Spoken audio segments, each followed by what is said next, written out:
तो अब तक हमने देखा कि किस तरीके से कंपनी के शासन को किस तरीके से ब्रिटिश सम्राट ने किस तरीके से रेगुलेट करना स्टार्ट कर दिया, किस तरीके से उसके ऊपर अपने अधिकारों को लाना चालू किया और धीरे धीरे कंपनी के अधिकारों को समाप्त कर दिया। तो इसमें हमने सबसे पहले देखा कि 1600 का राजलेखा आया, जिसके अंतर्गत क्या किया गया, कंपनी को शासन करने की अनुमति दी गई, 15 साल की अनुमति दी गई। उसके बाद इसको कंट्रोल करने के लिए 1726 का आया प्रेसिडेंसी, इसको किया गया। 73 का रेगुलेटिंग एक्ट आया, सेटलमेंट एक्ट आया, फिट्स इंडिया एक्ट आया, जिसमें क्या हुआ, धीरे धीरे करके इन चीज़ों को लाया गया। अब हम देखते हैं 1780 का अधिनियम। इसके अंतर्गत क्या किया गया, तो सबसे पहले तो गवर्नर जनरल की जो परिषद थी उसको अपनी विशेष परिस्थितियों में अधिकार दे दिया गवर्नर जनरल को कि विशेष परिस्थितियों में वो क्या करे, अपने परिषद के निर्णय को निरस्त कर सकता है, ये उसको शक्ति प्रदान कर दी गई। जब ये शक्ति प्रदान की गई तो इसको यहाँ पर इस अधिनियम में एक और विशेष शक्ति दी गई। यहाँ से क्या बना दिया गया, प्रधान सेनापति, गवर्नर जनरल को ही क्या बना दिया, प्रधान सेनापति। प्रधान सेनापति की पावर भी दे दी गई। ऐसा करने वाले प्रथम गवर्नर जनरल थे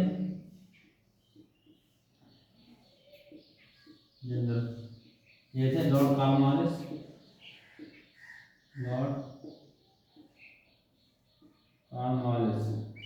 ये पहले गवर्नर जनरल थे जो कौन, उन्होंने भारत के प्रधान सेनापति भी रहे थे। तो छोटा सा एक्ट में मात्र दो ही चीजें हैं। पहला तो क्या, विशेष परिस्थितियों में क्या कर दिया कि परिषद के निर्णय को गवर्नर जनरल निरस्त कर सकता है और उसको प्रधान सेनापति की शक्ति दे दी गई। अगला एक्ट है 1793 का एक्ट। इसके अंतर्गत क्या किया गया, सबसे पहले 1793 का एक्ट। 1793 के एक्ट में क्या किया, सबसे पहले तो 20 वर्ष का शासन बढ़ा दिया। कंपनी को क्या कर दिया, आप 20 साल और क्या कर सकते हैं, यहाँ पर अपना व्यापार और शासन दोनों ही प्रकार के कार्य कर सकते हैं। और दूसरी चीज, जो बोर्ड ऑफ कंट्रोल था यानी कि नियंत्रण जो मंडल था, उसके जो सदस्य थे उनके जो वेतन था उसको भारतीय राजस्व से ही देने की व्यवस्था कर दी गई। ऐसे क्या हुआ कि भारत का पैसा ही भारत में रहेगा। और क्या हुआ, दूसरी सबसे बड़ी चीज में क्या कर दी गई, जो न्यायालय थे यानी कि परिषद जो भी कानून बनाती है, विधि जो भी बनती है, नियम विनियम जो भी बनेंगे, उसकी व्याख्या करने का अधिकार किसको दे दिया, न्यायालय को दे दिया गया। ठीक है, ये था 1793 एक्ट। यानी कि सबसे पहले इसमें क्या किया गया, 20 वर्षों के लिए कंपनी के शासन को बढ़ाया और उसके बाद बोर्ड ऑफ कंट्रोल के जितने भी सदस्य थे उनकी जो वेतन की बात की गई वो कहाँ से देंगे, भारत के ही राजस्व जो वसूला गया वहीं से उनके वेतन की व्यवस्था कर दी गई। और उसके बाद दूसरा एक चीज क्या हुआ इसमें कि कानून जो भी विधि बनेगी, कानूनों की व्याख्या करने का अधिकार न्यायालय को दे दिया गया। ये बात आता है 1813 का एक्ट। यानी 20 वर्ष बढ़ा तो 20 वर्ष ऐसे बढ़ते हुए एक्ट इसमें चलेंगे।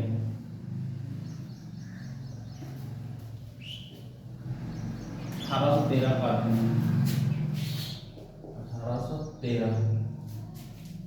1813 वाले में क्या होगा, सबसे पहले तो यहाँ से क्या किया गया, यहाँ से भी कंपनी के शासन को 20 साल बढ़ा दिया जाएगा। और इसमें एक चीज और कर दी जाएगी, यहाँ पर क्या होगा, ईसाई मिशनरी जो होंगे, ईसाई मिशनरियों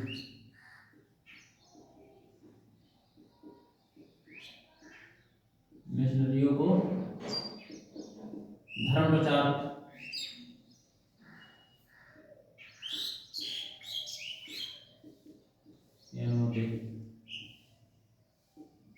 यानी कि इनसे ईसाई मिशनरीज जो होंगे उनसे कह दिया जाएगा कि आप भारत में घूमिए और भारत में क्या कीजिए, ईसाई धर्म की प्रचार, ईसाई धर्म को बढ़ाइए।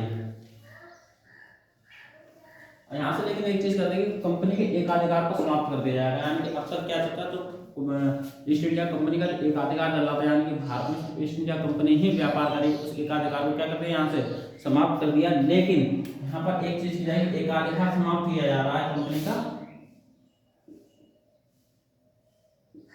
एकाधिकार समाप्त, परंतु कैसा, यहाँ पर क्या हुआ, एकाधिकार समाप्त होगा लेकिन चीन के साथ व्यापार,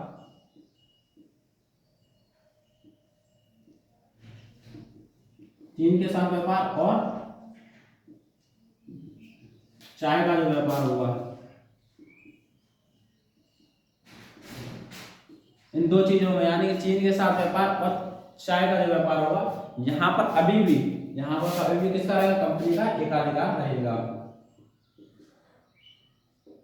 यानी कि बाकी अधिकारों से एकाधिकार समाप्त किया है आपने चीनी और चीनी के साथ और चाय के साथ 2 जगहों से आपने एकाधिकार समाप्ति के यहाँ पर व्यापार करने का अधिकार ब्रिटिश को है, ईस्ट इंडिया कंपनी को ही अब तक प्राप्त था।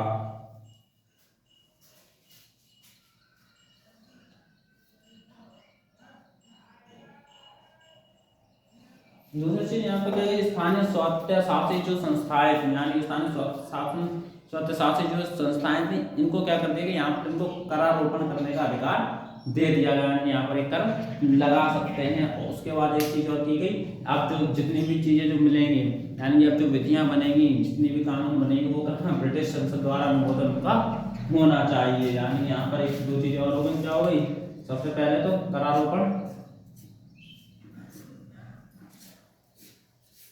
ब्रिटिश संसद की अनुमति, 2 चीज और यहाँ पर बढ़ जाएंगे।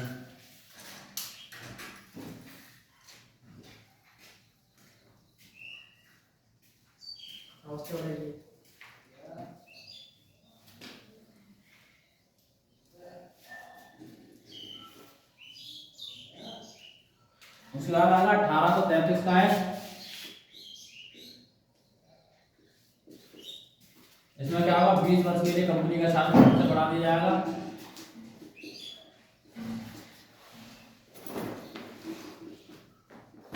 यानी क्या हो, कंपनी को दोबारा से 20 वर्ष का शासन करने के लिए अनुमति दे दी जाएगी। इससे क्या हो, कंपनी का एकाधिकार तो पहले ही समाप्त करें, यानी कि आज भी जो 2 चीजों में एकाधिकार है वही बना रहेगा। उसके बाद कंपनी का जो प्रशासनिक, राजनीतिक कार्य और व्यापारिक कार्य, उन दोनों को ही बढ़ा दिया जाएगा।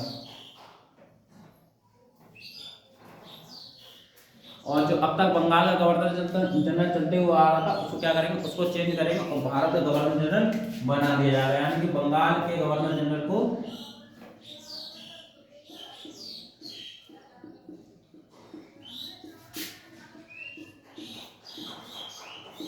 भारत का गवर्नर जनरल कर दिया गया।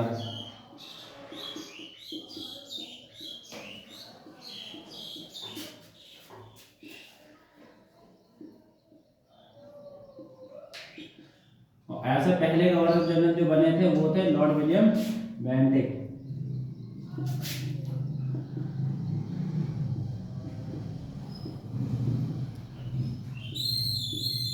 यानी कि अब तक जो चलते हुए आ रहा था, यानी कि सिर्फ बंगाल का गवर्नर जनरल हुआ करता था, अब तो क्या कर दिया, संपूर्ण भारत का गवर्नर जनरल कर दिया। यानी कि यहाँ से क्या किया, केंद्रीयकरण की व्यवस्था यहाँ पर लाना चालू कर दिया, यानी कि शासन में केंद्रीयकरण करते जा रहे हैं और शासन क्या करते जा रहे हैं, एक तरफ सेंट्रलाइज करते जा रहे हैं।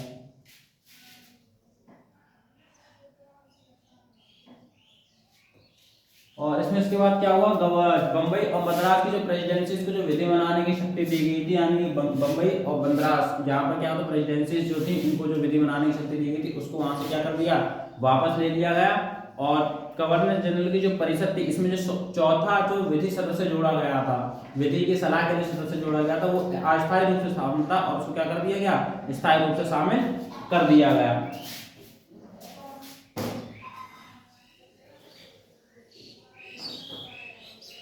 और इसके बाद क्या हुआ, जो कंपनी के जितने भी एकाधिकार थे, यानी कि अगर आप बात करते हैं, सबसे पहले तो एकाधिकार को, पहले सारे एकाधिकार को समाप्त किया और चीन के साथ एकाधिकार और चाय के व्यापार में जो एकाधिकार था उसको भी यहाँ पर समाप्त कर दिया गया। यानी कंपनी के सभी एकाधिकार समाप्त हो गए थे।